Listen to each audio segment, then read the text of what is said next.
Have you ever caught someone looking at you, only for them to immediately look away the moment your eyes met?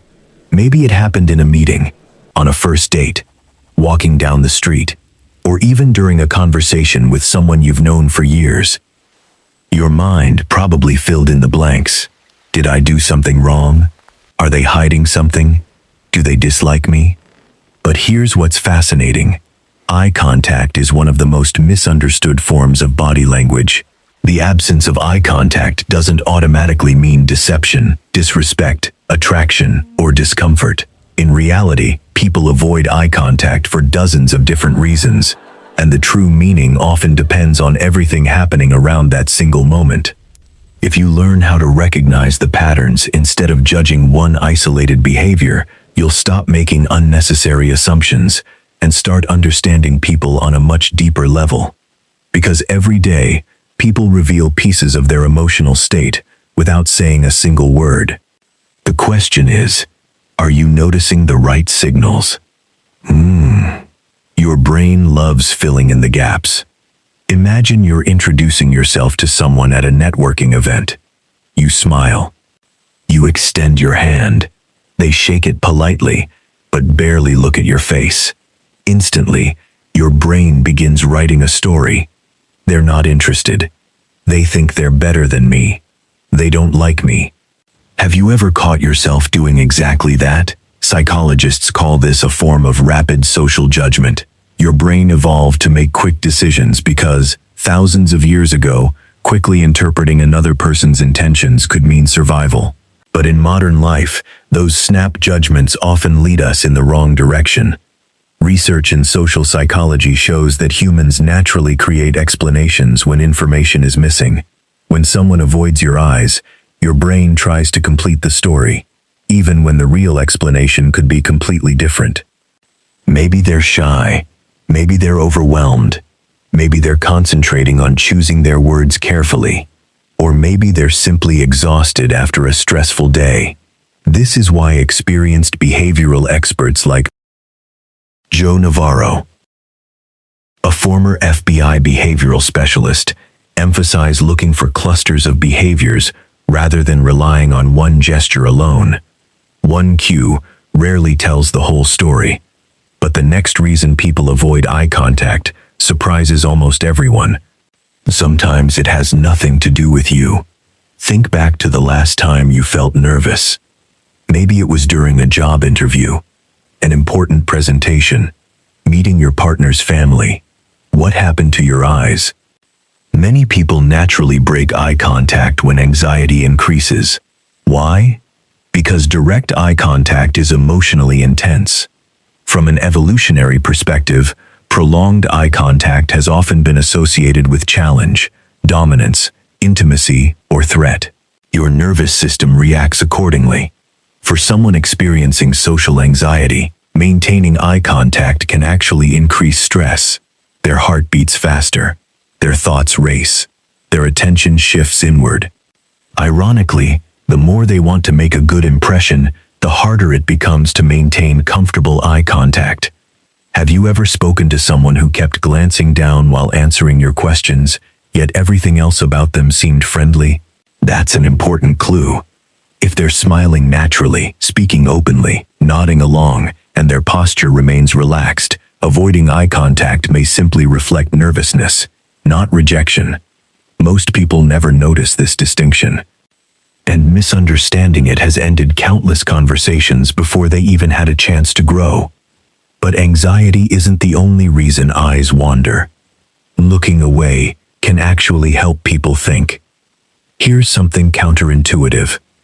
When someone looks away while answering a difficult question, they may actually be concentrating. Think about trying to remember the name of your elementary school teacher. Did your eyes drift upward? To the side? Maybe you even stopped looking at the person asking the question. This happens because your brain temporarily shifts resources toward memory retrieval. Maintaining eye contact requires cognitive effort. Looking away can reduce distractions and help people think more clearly. Researchers studying attention have found that reducing visual input can improve performance on mentally demanding tasks.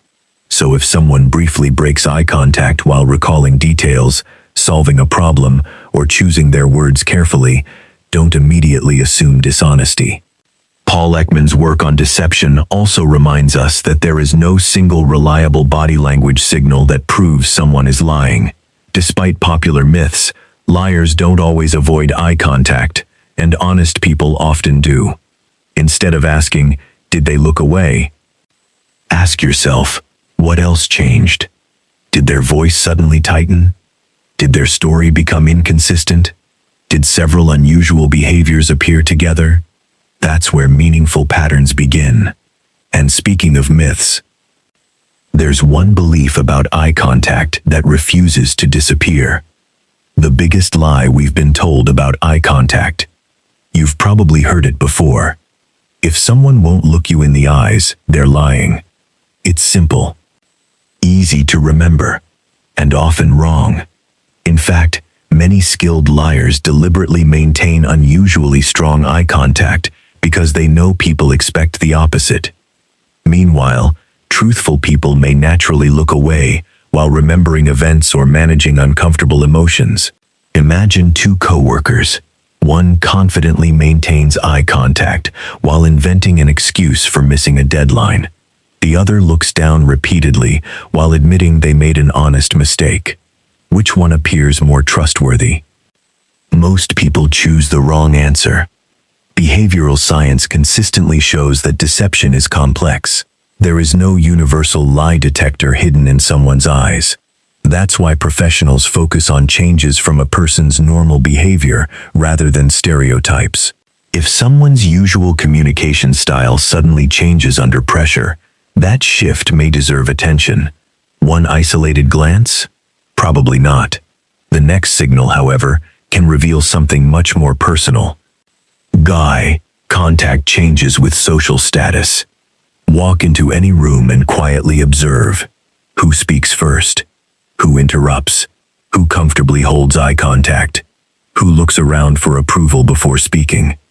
Eye contact often reflects perceived social status and confidence, but not in the way most people think.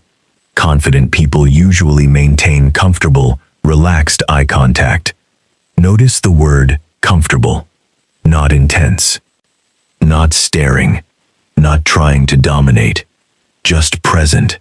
People who feel insecure may break eye contact more frequently because they're monitoring how others might judge them. But overcompensating can create the opposite problem. Some people stare almost without blinking because they've read somewhere that alpha individuals never look away. Instead of appearing confident, they often make others uncomfortable. Real confidence isn't about winning a staring contest. It's about making people feel seen without making them feel threatened. Former FBI experts often describe this as balanced engagement, natural eye contact combined with relaxed facial expressions, open posture, and genuine listening. And that leads to another fascinating clue. The difference between attraction and discomfort. Imagine you're talking to someone you find incredibly attractive. Suddenly, maintaining eye contact feels surprisingly difficult. Why? Because attraction increases emotional intensity. People often glance away, smile, then reconnect with eye contact moments later. This creates a rhythm. Look. Smile. Look away. Return. It's very different from someone who consistently turns their body away, gives short answers, and appears eager to leave. Here's where many people make mistakes. They confuse temporary shyness with rejection, or they mistake politeness for romantic interest. Body language only becomes meaningful when multiple signals point in the same direction. Are they leaning closer? Do they mirror your movements? Do their expressions soften when speaking with you? Do they keep finding reasons to continue the conversation? Those patterns tell a much richer story than eye contact alone. Have you ever realized months later that someone was probably more interested in talking to you than you originally thought? Chances are, you overlooked the bigger picture. And there's one final lesson that can completely change the way people respond to you. Your own eye contact shapes every conversation. What if the real question isn't why other people avoid eye contact? What if it's how your own eye contact makes others feel? People rarely remember every word you say. They remember how they felt around you. Balanced eye contact communicates attention. Looking away occasionally communicates comfort. Listening without staring communicates respect. Research on communication, including work often associated with Albert Mehrabian, is frequently misunderstood. While his findings are sometimes reduced to the famous 738-55 rule, that research applied only to situations involving inconsistent emotional messages, not to all communication. Words still matter greatly, especially when conveying information. The real lesson is that verbal and nonverbal communication work together. When your facial expressions, tone of voice, posture, and eye contact align with your words, people tend to perceive you as more genuine. So instead of forcing yourself to maintain constant eye contact, aim for natural connection. Look at the person while they're speaking. Glance away occasionally. Smile when appropriate. Listen more than you speak. Ironically, the less you obsess over appearing confident, the more authentic confidence people are likely to perceive. Final thoughts. The next time someone avoids eye contact with you, resist the temptation to jump to conclusions. Remember that one behavior rarely tells the full story. Look for patterns. Consider the context. Think about the person's personality, emotional state, and the situation you're both in. Sometimes avoiding eye contact reflects anxiety, sometimes deep concentration, sometimes attraction, sometimes cultural norms, sometimes simple distraction. The real skill isn't learning to read minds. It's learning to observe people with curiosity instead of certainty. And that single shift can improve your relationships, strengthen your communication, and help you navigate social situations with far more confidence. So here's a challenge. Over the next few days, pay attention to the conversations around you. Notice not just where people look, but how their voice, posture, expressions, and gestures work together. You may discover that people have been telling you far more than you ever realized. If you've ever experienced one of these situations, let us know in the comments. Which insight about eye contact surprised you the most? And if you want to better understand people, improve your social intelligence, and become more confident in every conversation, subscribe for more psychology and body language insights. Because the more you understand human behavior, the more clearly you'll understand the people around you and yourself.